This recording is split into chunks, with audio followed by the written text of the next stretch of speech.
Hi అండి, నా పేరు మాధవి. ఎలా ఉన్నారండి? అందరూ బాగున్నారా? నేను ఈరోజు chicken curry plain masala rice చూపిస్తున్నాను.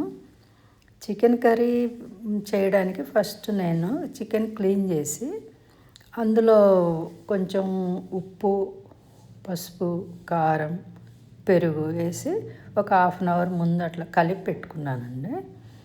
తర్వాత ఉల్లిపాయలు, తర్వాత రెండు రైస్కి ఉల్లిపాయలు అట్లా వాడతాను నేను. మసాలాకి రెడీ చేశాను.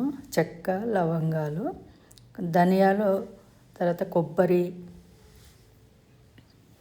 తర్వాత జీలకర్ర, అల్లం వెల్లుల్లి. అంటే నేను మసాలా ఈ చికెన్ కర్రీకి అప్పటికప్పుడే తయారు చేస్తాను. స్టోరేజ్ ఉన్నది నేను ఎప్పుడూ వాడను, అది టేస్ట్ మారిపోతుంది. అందుకని నేను అట్లా వాడను. అందుకని ఫ్రెష్గా చేస్తాను. ఎప్పుడు చికెన్ కర్రీ చేసినా కూడా ఫ్రెష్ అన్నమాట. అదే కొబ్బరి, వెల్లుల్లి, చెక్క, లవంగ, ధనియాలు, జీలకర్ర ఇవన్నీ వేసి గ్రైండ్ చేసి పక్కన పెట్టుకుంటాను. మీకు మధ్యలో నేను ఒక టిప్ చెప్తానండి, చివరి వరకు చూడండి. ప్లెయిన్ రైస్ కూడా నేను లాస్ట్లో చేస్తాను చికెన్ కర్రీ తర్వాత. ఇవన్నీ గ్రైండ్ చేసుకోవాలండి. తర్వాత 2 స్పూన్లు ధనియాలు కూడా వేసాను.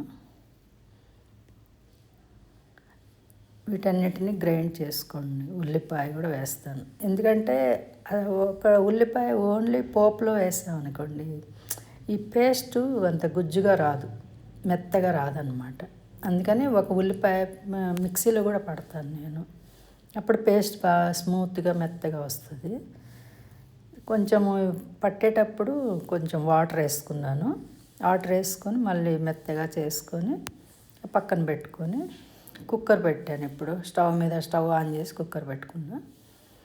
దాంట్లో ఒక 3 గంటలు ఆయిల్ వేసాను. ఈ ఆయిల్ కొంచెం వేడవ్వగానే కట్ చేసి పెట్టుకున్న ఉల్లిపాయలు, ఒక చిన్న సైజు అయితే 2 చేస్తాను, పెద్ద సైజు అయితే 1, హాఫ్ కేజీ చికెన్ కండి ఇది. ఉల్లిపాయలు వేసేసి కొంచెం బాగా వేగనిస్తాను. మరీ ఎక్కువ కాదు, కొంచెం బాగా లైట్ బ్రౌన్ వచ్చేంత వేగనిస్తాను. వేగిన తర్వాత దాంట్లో ఈ మసాలా వేయాలి. చూపించాను కదండి ఇప్పుడు ఉల్లిపాయ అట్లా వేగిన తర్వాత మసాలా వేస్తాను. వేసి ఆ మసాలా కూడా బాగా కొంచెం ఆయిల్ బయటకు వచ్చేంత వరకు వేగనివ్వాలి. అప్పుడు పచ్చి వాసన ఉండదు మనకు. అవి వేగిన తర్వాత దాంట్లో ఈ కలిపి పెట్టుకుంటాం కదండి మనము. ఒక హాఫ్ అన్ అవర్ ముందే నేను చికెన్లో ఉప్పు, కారం, పసుపు, అంటే మీకు కారము నేనైతే 1 స్పూన్నర వేస్తానండి కారము. మీరు ఒకవేళ తక్కువ ఏంటంటే వేసుకోవచ్చు.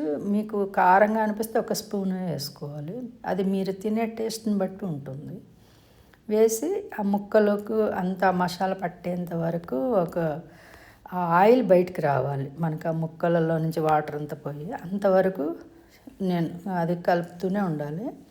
కొంచెం హైలో, మీడియం ఫ్లేమ్ పైనే పెట్టాలి. ఎందుకంటే సిమ్లో పెట్టామనుకోండి ముక్కలు గట్టిగా అయిపోతాయి. కొంచెం ఒక 5 మినిట్స్ హైలో పెట్టి తిప్పుతూ ఉండాలి, అప్పుడప్పుడు అడుగంటకుండా. ఎప్పుడైతే అది కొంచెం ఆయిల్ బయటకు వస్తుంది అన్నప్పుడు ఒక హాఫ్ గ్లాస్ వాటర్ వేసుకోవాలన్నమాట.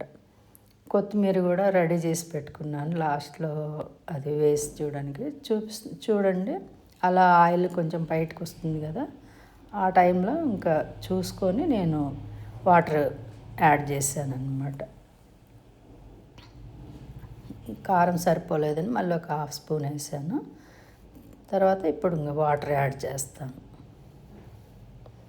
వాటర్ యాడ్ చేసిన తర్వాత ఒక 2-3 మినిట్స్ అలాగే ఉంచుతాను హై ఫ్లేమ్లో. ఈ లోపల మీకు ఒక టిప్ చెప్తానండి. ఏం లేదండి, ఉల్లిపాయలు కట్ చేయాలనుకోండి, అప్పుడు కొంచెం వాటర్లో ఉప్పు వేసి మీకు ఎన్ని ఉల్లిపాయలు కావాలో అన్ని ఉల్లిపాయలు అందులో వేసి ఒక 10 మినిట్స్ నాననిచ్చారనుకోండి, మనకు ఇది కంట్లో నీళ్ళు వస్తాయి కదా ఉల్లిపాయ కట్ చేస్తే, అలా రాకుండా ఉంటుందన్నమాట. అదొక టిప్. ఇప్పుడు ఇంకా దాంట్లో ఒక 4 విజిల్స్ రానిచ్చానండి నేను. ఆ విజిల్స్ వచ్చిన తర్వాత ఆపేసి చూడాలి అది సరిపోయిందా లేదా అని చూసుకొని పక్కన పెట్టేసుకొని, ఇప్పుడు ప్లెయిన్ రైస్కి నేను మళ్ళీ రెడీ చేస్తున్నాను. నేను మొత్తం నెయ్యితో చేయడం లేదండి రైస్ని. ఒక స్పూను నెయ్యి వేసి ఒక స్పూను ఆయిల్ వేసాను.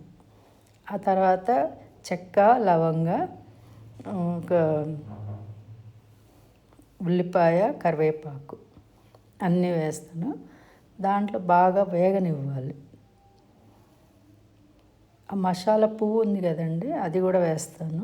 ఇష్టం ఉన్న వాళ్ళు వేసుకోవచ్చు. ఇలాచి కూడా వేస్తాను. ఇష్టం నచ్చని వాళ్ళు వదిలేయచ్చు.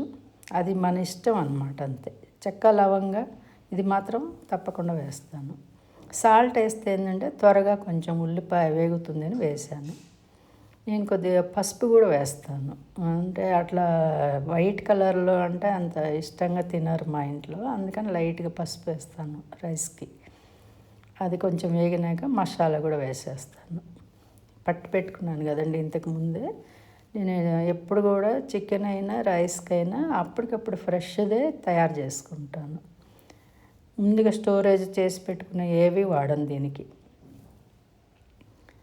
ఆ మసాలా కూడా కొంచెం వేగుతున్నప్పుడు రైస్ తీసుకున్నాను. ఆ రైస్ దాంట్లో వేసి అందులో కొంచెం కొత్తిమీర కూడా వేగనిచ్చాను లైట్గా. ఇది వేగిన తర్వాత రైస్ వేస్తాను. రైస్ నేను 2 గ్లాసులు తీసుకున్నాండి. 2 గ్లాసులకి మొత్తం 4 గ్లాసులు నీళ్ళు పోసామనుకోండి రైస్ మెత్తగా అయిపోతుంది, మసాలా రైస్. అందుకని 3.5 గ్లాసే వాటర్ తీసుకుంటాను. అదే మామూలు రైస్ అయితే మనం 4 గ్లాసులు తీసుకుంటాము. మామూలు ప్లెయిన్ రైస్ వండాలంటే ఈ మసాలా రైస్కి 3.5 తీసుకుంటాను. సాల్ట్ చూడాలి, ఎందుకంటే ప్లెయిన్ రైస్ అయితే మనకు సాల్ట్ అవసరం ఉండదు. మసాలా రైస్కి సాల్ట్ చూసి ఓసారి సరిపోయిందో లేదో చూసుకొని 2 విజిల్స్ రానిచ్చండి, ఇంకా ఆపేస్తే రెడీ అయిపోతుందండి. అంతేనండి.